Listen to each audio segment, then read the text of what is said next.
We are officially started. Welcome to Amsterdam. My name is Paul Brody. I'm the global blockchain leader at EY. For those of you who are watching online, if you experience any kind of technical difficulty, then there's a chat button. You can press on that, and somebody from the technical team will be with you to be able to assist you. If you are here in person, we have no fires planned for today.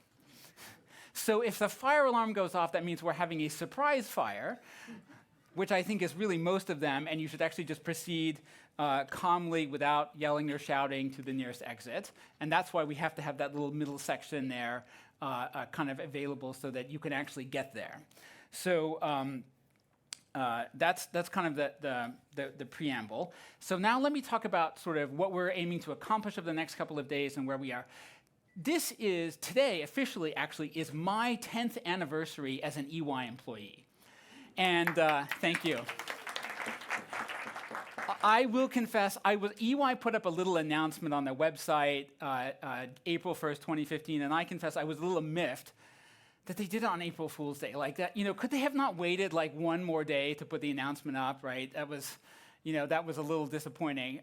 But my ego recovered in a couple of days because a very nice reporter I know at Fortune wrote a lovely article about it. So for 10 years now I've been at EY. I came to EY for the purpose of focusing on the Internet of Things and the blockchain. And it took me about 6 months to dispense with the IoT portion of my responsibilities and get zeroed in on blockchain. So I think we can say at EY we've officially had a global blockchain team for 9.5 years. This is actually, believe it or not, this is our 9th annual blockchain summit, which is pretty amazing. This is the 9th time I've gotten in front of a group of people and talked about what we are aiming to do, what our goals are. And one of the things that I'm especially proud of is the fact that over those 9 years, we have been incredibly consistent. We started out 9 years ago talking about public blockchains, Ethereum, and Bitcoin, and we have kept going in that direction since then with a remarkable level of consistency and no detours. And one of my favorite sort of quotes from other business people, I think this is from Jeff Bezos, is there's no compression algorithm for experience, right? There's no substitute, there's no paper you can read that will bring you up to speed, quite like making a bunch of mistakes and learning lessons from them. And so for me, this is hugely important. We have accumulated a spectacular roster of mistakes, screw-ups, misapprehensions, all kinds of things over the last 10 years, and that is to our benefit. That's to our benefit, that's to our strength, and we have done it all in the Ethereum ecosystem. So I'm really proud about that, really proud of that. I set out with kind of 2 major goals for EY's blockchain business. The first was this idea that I wanted to convince the leaders of the world's big companies that if a large conservative enterprise like Ernst & Young, an accounting firm no less, could get comfortable doing business on public blockchains with crypto, then you can too, and then everybody else can too.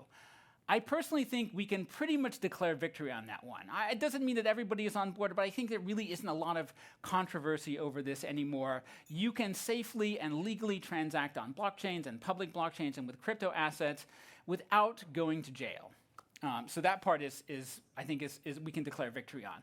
The second part of the goal is to basically bring all business and all commerce on chain. And there's a mountain of work to do, and that's what we are kind of laser focused on. There's a mountain of work to do in financial services, but it also extends all the way over into enterprise transactions, right? And we are continuing to invest very heavily in this space. So one goal down, lots of work to do on the second major goal. Today, this is day 1 of a 3-day kind of event. Today's focus is kind of really on trying to take stock of and understand the tremendous results over the last 3 years that have, or the last year that have kind of completely reshaped this market. And this is going to be an amazing set of conversations today, so please participate and enjoy. We have, after my keynote, we have Peter Kirstens from the European Commission. Then we have an amazing panel discussion about sort of the crypto blockchain market evolution. We have a conversation which I think is going to be really cool, which is all about like what is investing going to look like 10 years from now, 15 years from now, as digital assets and crypto assets are really widely available to everybody. And then we're going to finish up with a conversation about kind of the explosion and growth of new offerings and solutions inside the Ethereum ecosystem. Tomorrow, for those of you who are going to come back and watch online, we're going to have a whole kind of deep dive into the practical applications, everything from like smart contract security to public funds traceability. We got people from Microsoft, World Bank, SAP. It's going to be very cool. And then on Thursday, we're going to get back to one of my personal favorite topics, which is blockchain privacy. We have long believed that privacy is absolutely essential to get enterprises on chain. Without it, basically, no one's going to tell their competition what they're buying, where it's going, how much they're paying for it. So our investment in privacy is incredibly, incredibly important to us, and we are continuing to plug away at this. I say only half-jokingly that we are 8 years into a 2-year journey on privacy technology. I really did think that we would be much further, much faster. It's hard.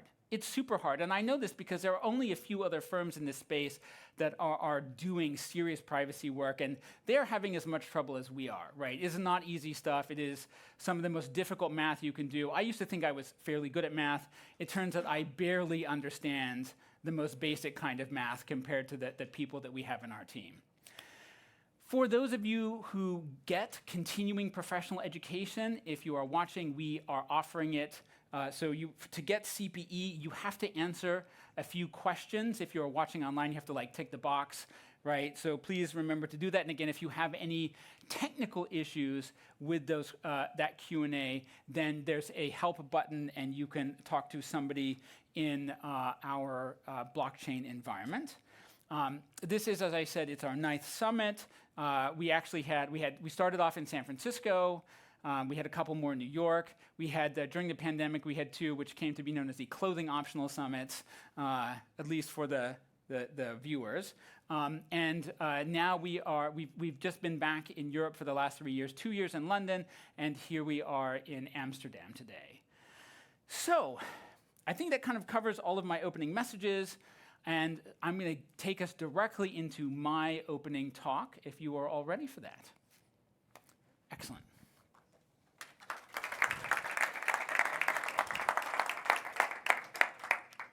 So the theme of this whole event, this is, every year we have to sit around and think of a theme.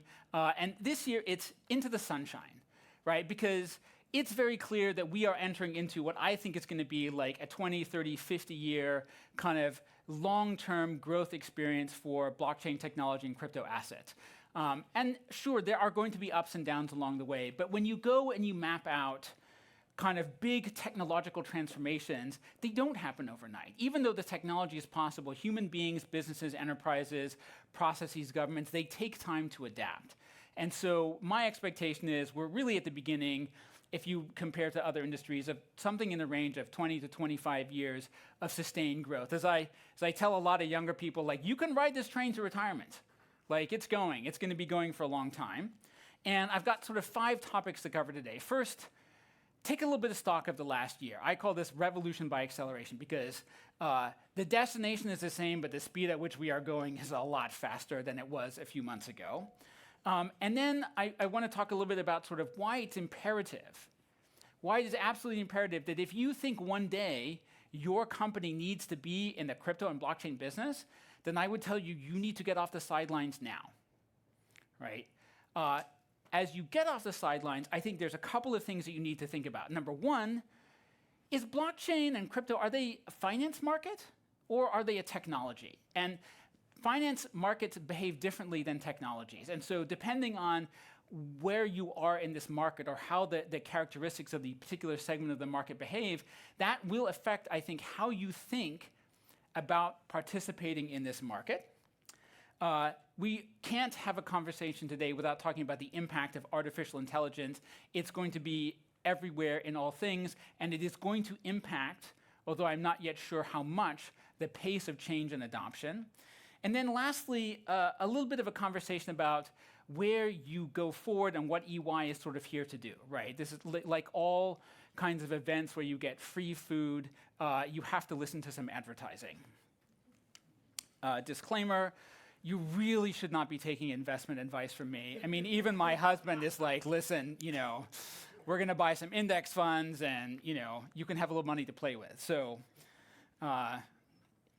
and of course, these are a lot of this is my opinion, doesn't represent the official opinion of every single one of my EY partners and colleagues. But where there is a disagreement, I'm right. Okay, let's start with revolution by acceleration. And in particular, I feel like a good couple of years saying, winter's not going to last forever. Summer's coming. Summer is here, right? And hopefully some of you had a little bit of time to go to the Keukenhof. I absolutely adore tulips. It's one of my favorite things. I have been so many times over the years. So summer is here. Public blockchains won, right? And it kind of blows my mind. I will not name the blockchain company that launched a new private institutional permission chain offering over the weekend, but I just thought this is like the worst time thing you can do, right? And I think, as I mentioned before, this is a market that's at the intersection of technology and finance. Couple of key points. Number one, Bitcoin is the asset, right? I think very fundamentally, you are making a mistake if you think of Bitcoin as anything other than, of all the crypto assets, and it always bothers me when I go on like CNBC and they're like, hey, Paul, what's your price forecast? How come Ethereum isn't performing as well as Bitcoin? Well, the first answer to that question is Ethereum and Bitcoin are not the same thing. Bitcoin is the asset. If you want a crypto asset, it's going to be Bitcoin. And my favorite analogy here is precious metals, right? Bitcoin is digital gold, right? It's really defined by its scarcity, but there is a social consensus around digital gold. There are lots of different precious metals. I cannot explain to you why we all picked gold. I'm not a historian, right? But in theory, we could have just as easily picked silver, so I read some anecdote this morning that apparently at one point, aluminum was so rare and valuable, it was more valuable than gold, right? And somebody was saying, and now I just bake stuff on it and then throw it away, right? So for some reason, we picked gold, and gold has a market cap of about 14 trillion. And what's interesting is that's more than 10 times larger than the next largest precious metal. What's super interesting about crypto is, in theory, technically, I can copy and paste the Bitcoin source code a dozen times. I could have 1 million. There's an infinite number of Bitcoin variants.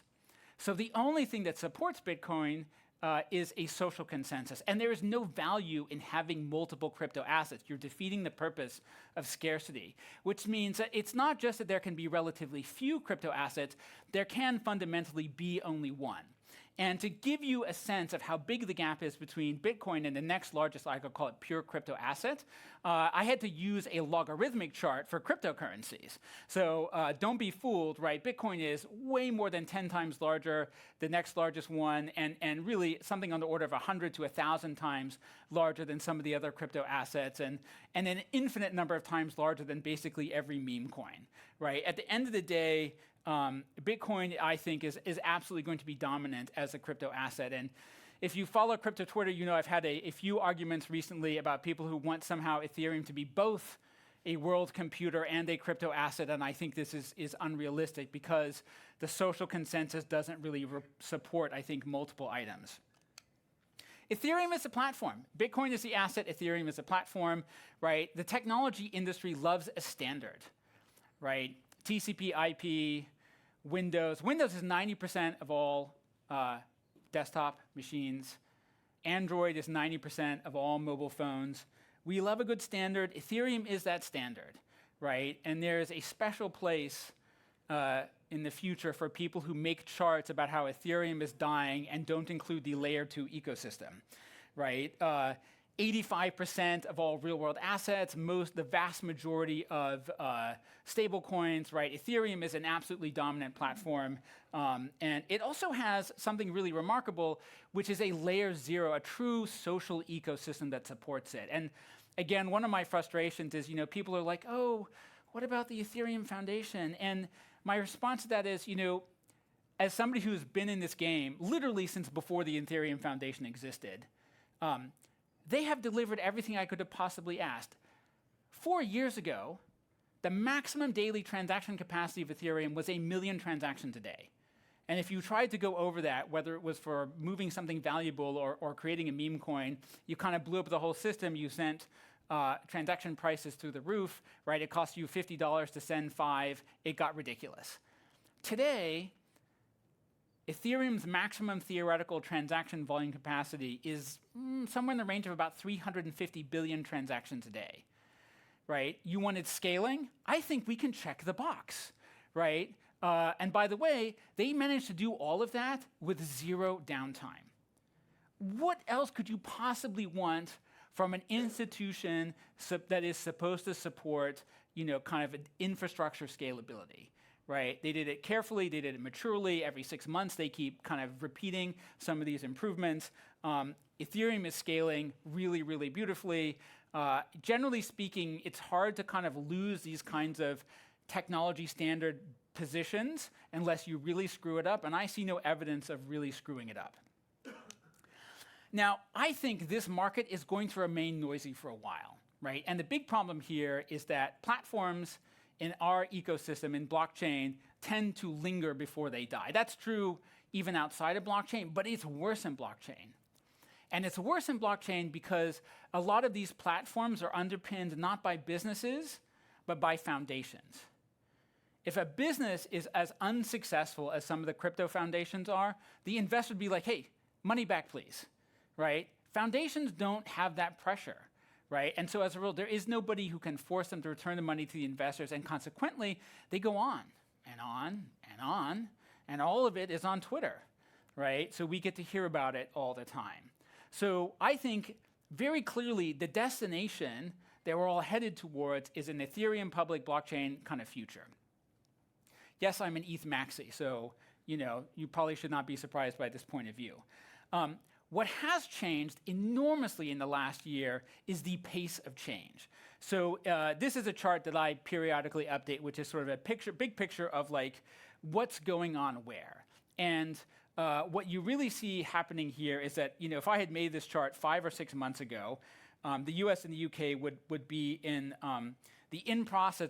The U.S. would just be like a no on some of these things or not happening. But I would have argued 6 months ago that we were on this path to gradual, reasonable regulatory convergence.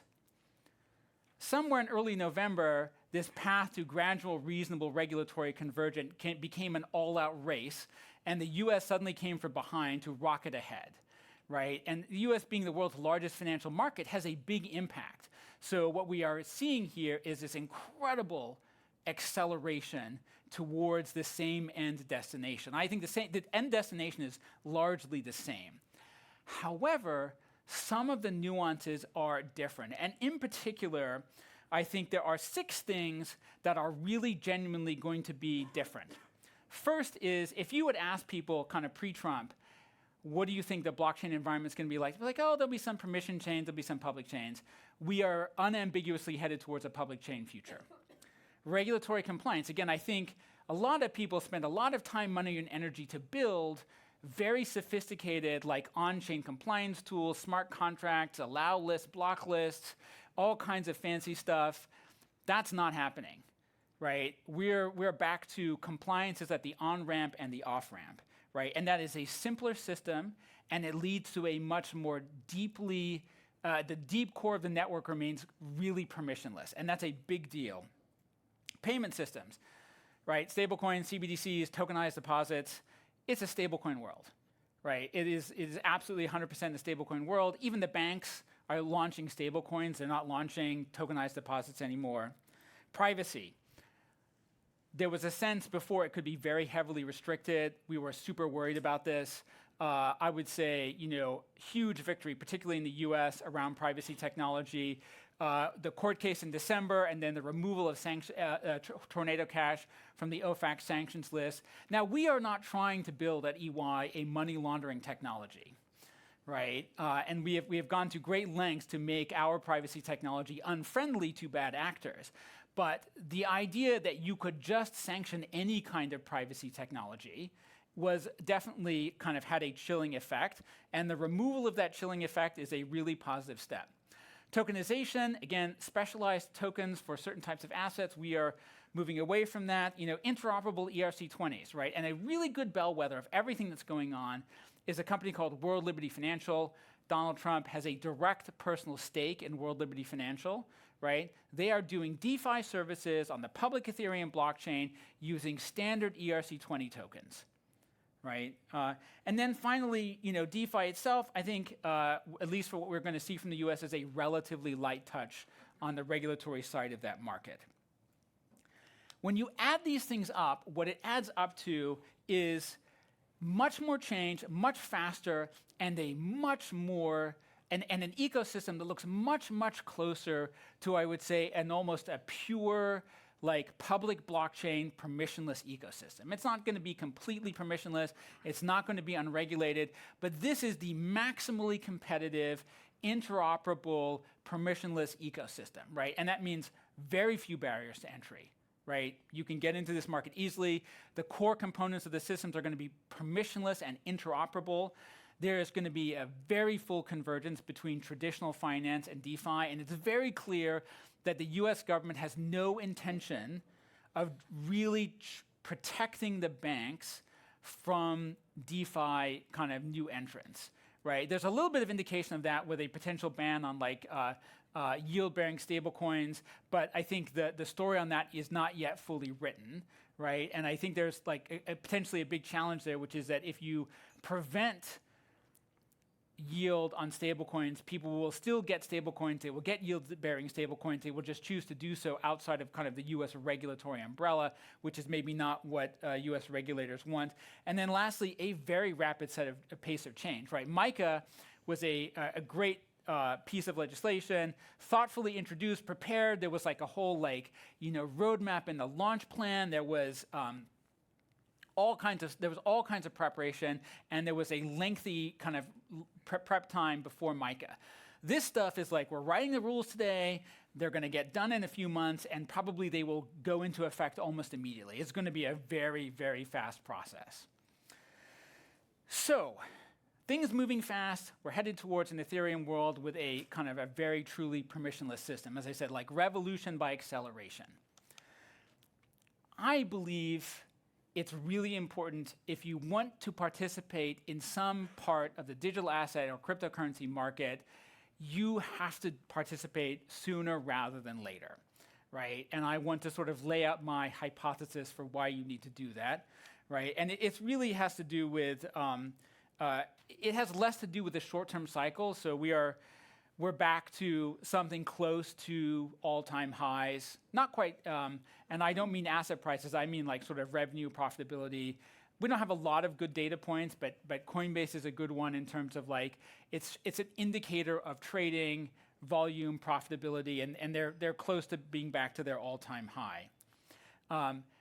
But I think it's really important to understand, in a lot of industries, the companies like Coinbase that lead early on are still the leaders 20, 30, 40 years later, right? Microsoft Windows has been the dominant PC operating system for like 40 years, right? I'm trying to think about when Microsoft, I have the chart somewhere, Windows became the leading desktop operating system sometime in the 1980s. This is before like most of you were born, right? You have never known an era without Windows. Network equipment, cloud computing, enterprise software, the story is the same. These are all the same actors. These are not industries that are being disrupted. These are industries that have, even though they are engaged in technology and there's continuous transformation in them, the truth is the incumbents have been in these positions for decades, right? And by the way, if you are late, you will spend a lot of time, energy, and effort playing catch-up, probably without a lot of success. So if you believe your business has a future in this space, it's worth carefully considering whether you need to get off the sideline now and get involved, right? Some sectors, I think, are already starting to look somewhat mature. When I say mature, I don't mean that adoption is saturated, but I mean that like the incumbent players are starting to take shape, and you can see the outlines of what the future might look like, right? Cryptocurrency ownership, like, you can pretty much tell. I think Bitcoin is the chosen one, right? And everybody who wants to buy cryptocurrency at this point has access to it. It doesn't mean that they're all going to buy it or that we have reached absolute maximum saturation. But I think the crypto asset market is mature, right? I don't really expect that 30 years from now, if we have other crypto assets, that there'll be something other than Bitcoin that's in the lead. Stablecoin adoption, right, it gets very similar. Like everybody who really wants a stablecoin can probably get access to one now. I wouldn't be completely shocked if 30 years from now, Tether and USDC were still the biggest stablecoins, right? These are mature-ish products, widely accepted, backed by kind of well-organized, well-run companies. This one is not as mature as, say, crypto, but it's going to be, there's going to be some really intense fighting in the stablecoin business over the next couple of years. But other spaces look really wide open at this point, right? Tokenization of securities, real-world assets, DeFi services, business applications. Like, we have barely scratched the surface on these, but you'll be shocked at how quickly, 5, 7, 10 years from now, people are like, well, yeah, this is what we use for our banking, this is what we use for our liquidity, right? We will have kind of sets of these in a way that will surprise people. As I mentioned before, right, I think every bank is entering the stablecoin business, and it's going to be quite a fight, right? I think the stablecoin business, like more than any others, is going to be intensely competitive for the next few years. So we'll see how it shakes out. So, finance or technology? I think if you have to get off the sideline, you have to decide how much of this business, how much of your segment of this market is a finance business and how much of it is a technology business, right? If you decide it's a pure technology business, then you should also think about it as mostly a one-way path, right? The story of technology is pretty much a story of like, cool thing is invented, people start to use it, and it gets widely adopted, right? And the story is almost always, with some very rare exceptions, it's basically some variation of the classic S-curve. There are not many examples of technology that sort of got partway up and then sort of collapsed, right? And technology industries in particular have a couple of these things that make them very friendly to dominant participants, right?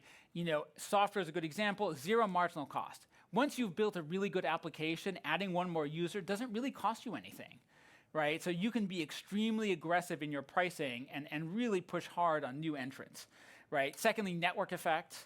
Right, to the degree that your product gets better with more users, customers, participants, your network effect also drives performance. So if you're a largely software-based product with a big network effect, the net result is basically you are headed towards monopoly land, right? It's really, really hard to dislodge incumbents in these kinds of spaces. Financial services look different, right? They depend much more on sort of localized knowledge. There's often complex regulatory environments, regulatory barriers. There's fewer network effects, right? Banking in the U.S. is a great example. There are something like still 5,000 local U.S. banks, right? Banks are everywhere. They are remarkably hard to consolidate. The pace of change in the banking sector takes decades. One of my favorite examples is composition of public pension fund investment. If you go back to the 1950s and 60s, it was almost entirely bonds, right? Just public sector bonds. Like, that's what you retired on. And it took about 40 years to get from our pension fund is mostly bonds to our pension fund is mostly stocks and they are all index funds, right? It takes a long time to drive systematic change through the financial markets. Right now, I think for the most part, what we would see is that blockchains are behaving more like technology than a financial market. Crypto prices do go up and down, but I think for the most part, they are behaving more like it. And what's interesting is that in a very permissionless and decentralized market, you can have a dominant player that does not guarantee profitability, however. Markets become contestable. And a really good example of this is Uniswap, right? Uniswap is the leading decentralized exchange, but there are a ton of other decentralized exchanges in this space. It is an intensely competitive space. So you can be the market leader. You can have what I jokingly refer to as profitless prosperity. You can be number one in the market, but any effort to extract any substantial profitability is very difficult because there is so much competition. But I think this question of technology or finance kind of has to guide how quickly you must feel an urgency in entering the market. The second thing that's worth talking about is artificial intelligence, right? And one of my favorite examples is e-commerce, right? So e-commerce is a good example of an industry that's absolutely transformational, but has developed much more slowly than people early on thought it would, right? Very early on, as people got access to broadband and we put in encryption in browsers so you could send your credit card securely, people thought like overnight, e-commerce would be absolutely gargantuan. That it would be a huge business, that it would grow explosively, and that it would be it would grow like 100, 200% a year. That didn't really happen. Instead, what we got here, and if you look at this chart, is basically, and this is quarterly from the year 2000, 2009 to 2019. What you get is basically 20 years of growth at about 20% a year, right? You can see here very briefly, we had this little thing called the global financial crisis. That was like the 3 years when e-commerce sales decreased ever so slightly.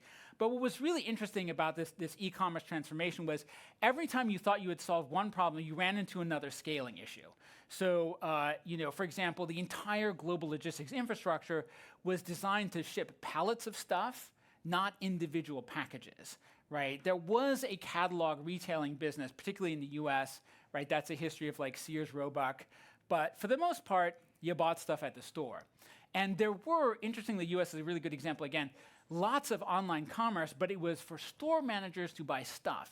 You do not need a picture of a pallet of Charmin toilet paper. If you are a store manager, you know what toilet paper looks like, and you do not care what the user reviews are. Your company has a deal to distribute that particular brand of toilet paper. So you're going to order it. So we didn't have photos, we didn't have individual distribution, right? We didn't have lots of things, so that the ramp in commerce was surprisingly slow compared to the process. And by the way, lots of companies weren't ready for all of this stuff. So I think the question is, and this is a pattern that repeats itself over and over. And the question is, will AI make it different? And my hypothesis is yes, but maybe not enormously so. And the reason I say that is because one of the biggest constraints in the growth of AI or in the growth of any transformation of any process, is mental bandwidth, right? If you have ever participated in an enterprise transformation, like when you want to change like a payment system, the first thing you have to do is go through and find everywhere where you are accepting payments. Right? What are all the options? How many different payment types? I actually was involved in one of these. We had a huge battle. We had a client that wanted to accept like 23 different kinds of payment, and they wanted to allow their customers to split payment across as many as like 15 different credit cards and the purchase order. And we're like, are you kidding me? Like, do you have any idea how long it will take to implement this? And this is an argument that went on for like a month. Right? Now, with AI, you can give it a bunch of data and say, hey, map every part of my process and code where I have a payment, right, and start telling me all the places where I could replace traditional bank wires with, say, stablecoin payments. So in theory, some of this stuff can be done much, much faster, right? AI kind of takes away a lot of bottlenecks, but it doesn't remove the decision-making process. That the battle inside this particular client that I was working on was they had traditionally served education companies, and schools buy stuff in the United States with a purchase order, and then they pay by check. Right? So you have to be able to support what is one of their largest customer bases. So AI can make things faster, it can make it better. I do not think it will so completely transform the timeline that it will go radically faster. That doesn't mean that AI isn't everywhere. Like, it's pretty much everywhere, right? Any software developer who tells you they are not using AI is lying. Right? So we are pretty far into mainstream adoption for software development, right? We are very far into mainstream adoption for analytics. We are still at the prototype stage for autonomous commerce, but I think it's very exciting. We're still at the prototype for decentralized AI and enterprise process design, right? But AI has absolutely, it itself has been commoditized. It's all over the blockchain ecosystem. We are in the stage where I would say 99% of that is hype, but is going to have an impact. We ourselves are not immune to the hype. And in fact, we have, and we'll talk more about this tomorrow, we have our very first AI-enabled blockchain product, which is our smart contract review and test service, which I am actually very excited about. One of our original visions was that as part of this process of making blockchain and crypto safe for enterprises, we wanted to make it possible for everybody to review any kind of smart contract before you sign it, right? In traditional terms, you can read in plain English what a contract says. That's not true today if you're signing a smart contract. It's really hard to know, right? And it's hard to know what the code may do. So we are adding AI functionality. Today, it enables a limited number of capabilities, right? But our goal is to just, first of all, starting point, replace these smart contract audits with something that is consistent, reliable, data-driven, and fact-based, and has a consistent methodology. Enable mapping and access of functions, and then allow users to have an interaction with the smart contract in plain English, right?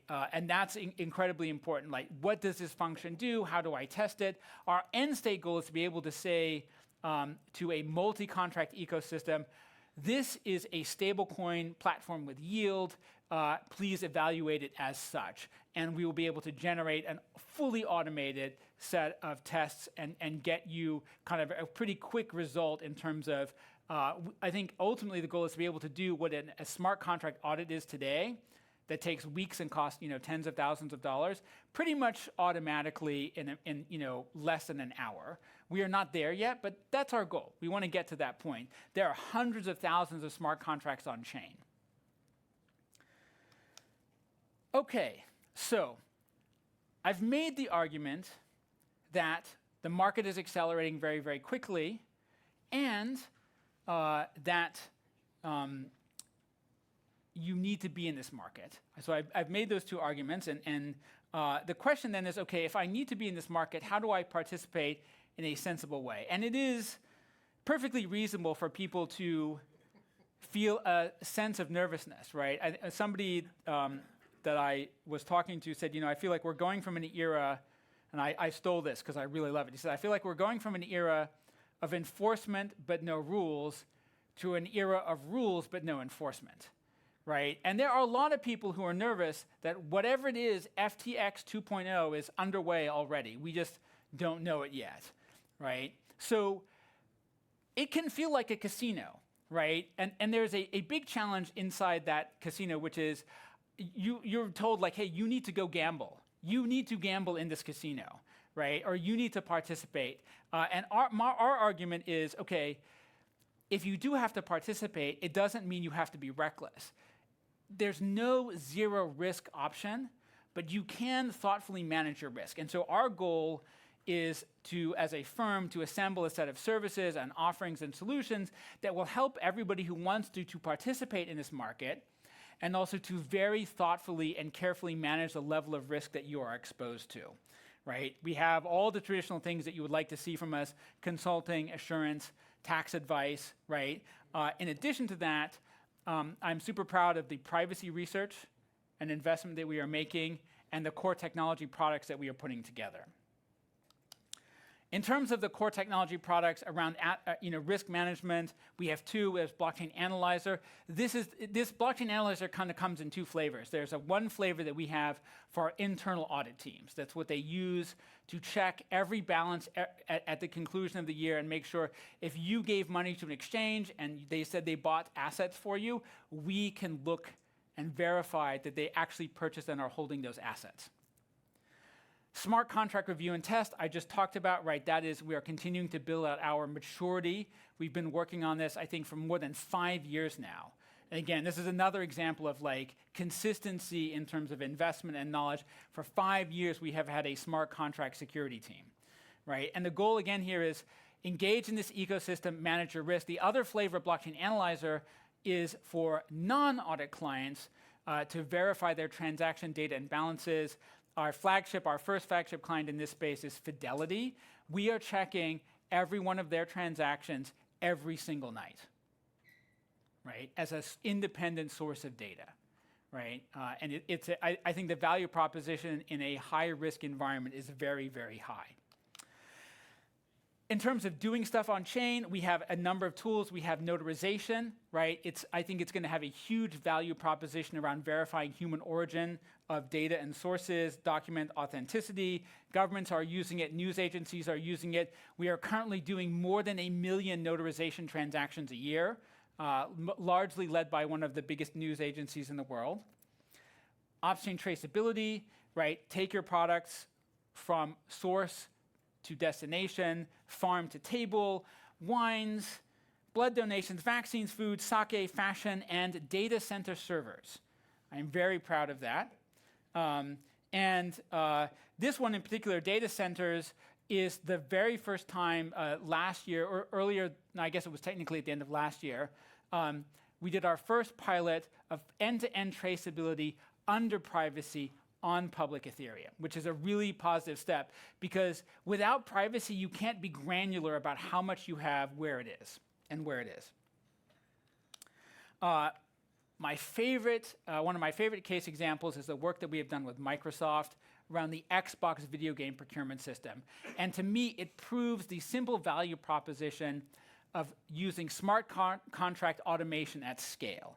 So we built, working with Microsoft, a procurement system for Xbox that keeps track of all the video games that Microsoft buys and sells on to their customers. And every one of these contracts has unique terms around things like rebates, thresholds, revenue sharing. We were able to take the cycle time for managing monthly statements from 45 days down to about 4 minutes. Right? Basically, there are no monthly statements anymore. You can pretty much log in anytime as a Microsoft partner and see the status of your contract. Right? 99% cycle time reduction, if you are in the consulting business, is considered pretty good. As is a 40% cost reduction. And keep in mind, this was from a prototype. And then finally, much happier customers. Where this is important and is a particularly useful step is I think we proved the value proposition. Unfortunately, what we could not do when we built this for Microsoft was deploy this on the public Ethereum blockchain, because at the time, we did not know how to do it with privacy. Now we do, right? And we have a product now, it's called Off-Chain Contract Manager, and you can basically take your enterprise procurement, your business agreements, standardize the terms, and turn them into a zero-knowledge circuit that runs on-chain under privacy. And if you want to learn all about that, you can hear a lot about that a little bit tomorrow, a case example, and then more about the underlying technology on Thursday. We are also, I think, and I'm super proud of this, the leading developer of open source privacy technology for Ethereum, and not just open source, but public domain and open source. So the code is fully transparent, the outputs are fully transparent. One of these is called Nightfall. Nightfall is a public domain, open source, Ethereum layer 2 privacy network, right? And this allows you to basically move assets and payments on public Ethereum or any layer 2 network, adding it as a layer 3, under privacy. Not only can we do that, but using Starlight, we can add to that ecosystem the ability to do complex business contract logic on-chain. So this is hugely important. On Thursday, we'll be deep diving into privacy tech, and we've got a press release coming, and we will release the code base for Nightfall 4 on Thursday into the public domain. And Nightfall 4 itself has been a pretty substantial journey. We started back in 2017, and we made a bunch of progress. We got to a prototype in 2018. $100 a transaction, not really feasible and practical. By 2022 and 2023, we're down to basically a penny, but it was with an optimistic version, which has some challenges because you can't immediately withdraw your money or assets if you want to. Last year, we unveiled the prototype, the alpha version of Nightfall 4, and on Thursday, we will take the wraps off of, I'm not going to call it a production-ready version, but we're getting much closer. The next step for us, we're going to get an independent security audit, right? This, again, something I'm super proud of. EY, we're an audit firm. We have our own blockchain security team. We are going to actually pay, with real money, another company that is not EY to do an independent security review of our product, right? And that is a level of seriousness that we take the security. But Nightfall 4 has been running in test with privacy for the last several months for us internally. We know it runs on the testnet. We're very excited about this. I've been working very hard to drum up interest on the press release. I've been copying the editor of The Atlantic magazine on all of our sensitive internal emails. So far, it hasn't resulted in any extra press coverage, but I have not given up hope. In terms of our focus on public, blockchain, public blockchains, Ethereum 1, right? And we are laser focused on Ethereum. I conveniently managed to get Vitalik to show my book based on my experience, which I'm very grateful to. I wrote a book, which some of you have used to help fall asleep at night. I'm also the chairman of the Enterprise Ethereum Alliance, right? We are very, very committed in this space. And I think that matters because of the experience that we are accumulating. And by the way, the industry analysts have tended to say kind of similar complementary things. IDC rates us as kind of one of the leaders. I rate us as the leader, but I don't understand why they don't just do what I say. HFS also puts us as a leader, and I think this one is especially I'm proud of, which is for the first time in 2023, they did a specific leaderboard for public blockchains, which from my standpoint is the one that matters. And not only are we the leader there, but we are really the only player in town, right? And that is my goal. I think this kind of classic strategy 101.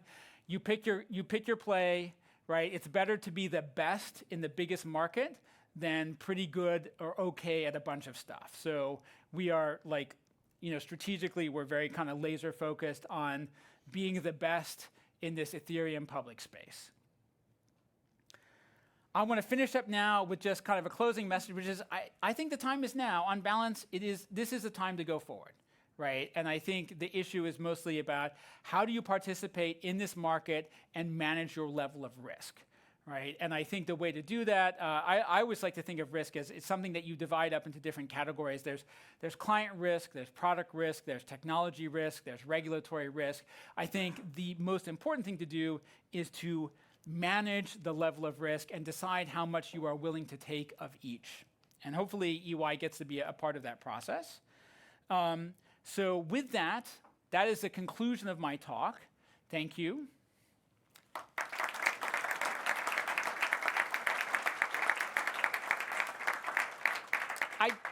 I tried to get them to install one of those applause lights, but and we have about 8 minutes for Q&A, and we have here in person, we've got some people with microphones who are going to run around and give Q&A answers. And while we are doing that, if you would like one of the proof of Pauls, you can get one of those minted and sent to your blockchain wallet as well.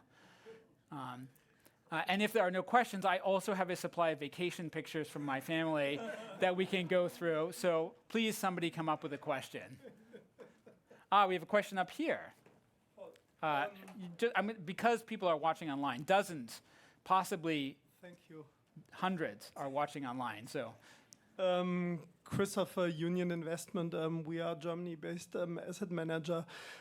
Public versus private blockchain, permissioned versus permissionless, an endless discussion we have. I fully agree with you from an innovation perspective. It's really about permissionless blockchain we need to go to on the route.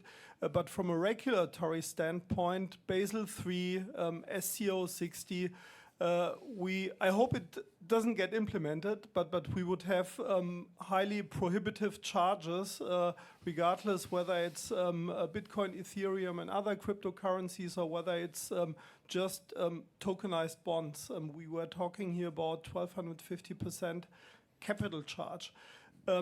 Do you think Trump, he will not care about Basel III, and from this onwards, this will be the driver for permissionless on a global basis? I think yes and yes are the answers to that question. So Very simply, I mean, obviously the stablecoin bill in the US is essentially going to exempt the stablecoin participants from the Basel III rules. And as a result of that, I think you will see this kind of cascade onwards. Otherwise, you'll have this very unfair situation where non-banks are not subject to Basel III, and they have a competitive advantage. We've seen this with stablecoins already, right? The banks clearly want to participate in this market. So I think with reasonable safeguards, it's possible some kinds of exceptions will be carved out, because I don't see any other way around that. And I think, to their credit, companies like Coinbase have been campaigning for a fair and level playing field that includes all the banks and other entities, and includes carve-outs from things like Basel III. Alrighty. There's an online question here, which is, do you see a future where NFTs are used to combat or counteract AI-generated content on the internet? I do. I think it sort of depends on how widespread fake information becomes, and whether or not it's easy or hard to filter that out. Today, at this point, if you just don't log into certain social media websites, you can get reasonably accurate information from trusted providers. I think it'll be a question of, in the future, how confused is the information space, and is it possible to get reliable source data or not? And if it isn't possible to easily find reliable source data, then things that are very important for online kind of verification will start to have a significant impact. Other questions here in the room? I've got a question here. Hello, Eli, ABN AMRO. You mentioned something about yield-bearing stablecoins, so I'm quite curious about who you imagine issuing those yield-bearing stablecoins, and then their effect on the financial stability, in the world.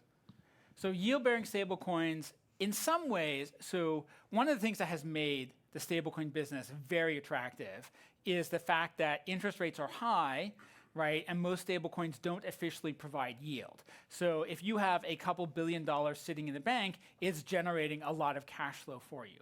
The truth is that in some ways, we really already have yield-bearing stablecoins, because the existing stablecoin companies are actually paying exchanges for stablecoin placement. That's basically like yield bearing. It's just the yield is going in other places, and depending on the exchange, you are getting rewards for participating, for using a particular stablecoin. So it's kind of creeping in the back door anyway, and it will continue to be here as long as interest rates remain relatively high. There will be yield, right? I think it really does matter where it happens. Like, if yield-bearing stablecoins are based on inside of banks, or use, say, U.S. Treasuries or European government bonds, then it's just another buyer of government bonds. It's just another source of deposit. If it isn't, then it could start to have a significant impact. We have a professor of finance here from Georgetown University who might have something interesting to add. Can we get him a microphone?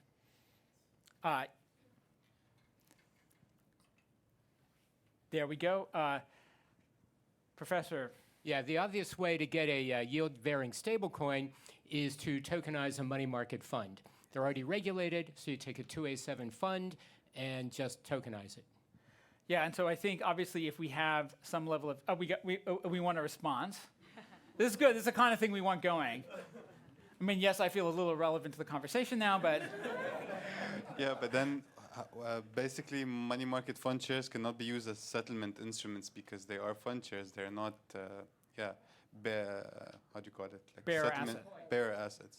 So, and that's another thing, right? So the stablecoin legislation out there basically does sort of provide a regulatory framework for bearer assets. And there are different levels of stablecoin risk. I was speaking last night to a newly licensed narrow bank that is thinking about offering sort of an extremely low-risk stablecoin. So there will be a range of risk levels that are attractive. Conversations I've had with various regulators are about sort of, okay, how do we minimize the risk involved? And you know, an interesting data point that I'll share with you is, EY, we did a calculation. If we could replace all of our traditional banking payments with stablecoin payments on crypto rails. We can't for lots of regulatory and operational reasons, but if we could, we think we could save about $100 million a year. That is nothing to sneeze at, right? That's a fairly serious amount of money. So then the interesting challenge is, all right, as a regulator asked me, so wouldn't you rather have a bank stablecoin or a CBDC? Isn't that lower risk than some other version like a money market fund? And my response was a couple of things. So number one, yes, I think all things being equal, bank money, especially like bank cash, is lower risk than other types of stablecoins, right? And we do care about risk, but we also care about yield, right? And large companies do tend to manage their cash quite carefully, to the extent that they keep a lot of assets that might not necessarily be in cash, right? At the end of the day, there will be some perception of like how much risk really is there, right? If it's a money market fund but in a highly reputable entity and we don't keep a lot of cash, maybe we would just prefer to get the yield. I think it'll be a case by case. We're going to see how the market develops in this space, and we're also going to see what the regulatory rules are. I think, again, as I mentioned before, like if yield is not allowed, people will still pursue it, right? They will just pursue it outside of the regulatory umbrella. We have got only about 1 minute left, so I think we have no time for more questions in this conversation. And I want to give full available time to our next speaker, who I'm just really delighted to have. Peter Kirstens is really considered to be the architect of MiCA. So if you are unhappy with any portion of MiCA or any way in which it is being implemented by a huge number of institutions that have nothing to do with Peter and are completely outside of his control, feel free to arbitrarily take issue. We need some drama, it boosts the ratings. Feel free to arbitrarily take issue, but I think he's an absolutely brilliant participant. Is an incredible catch for us to have here in this conversation. He is from the European Commission, and he is going to talk about MiCA, MiCA's past, its present, and its future. So, Peter, thank you for joining us.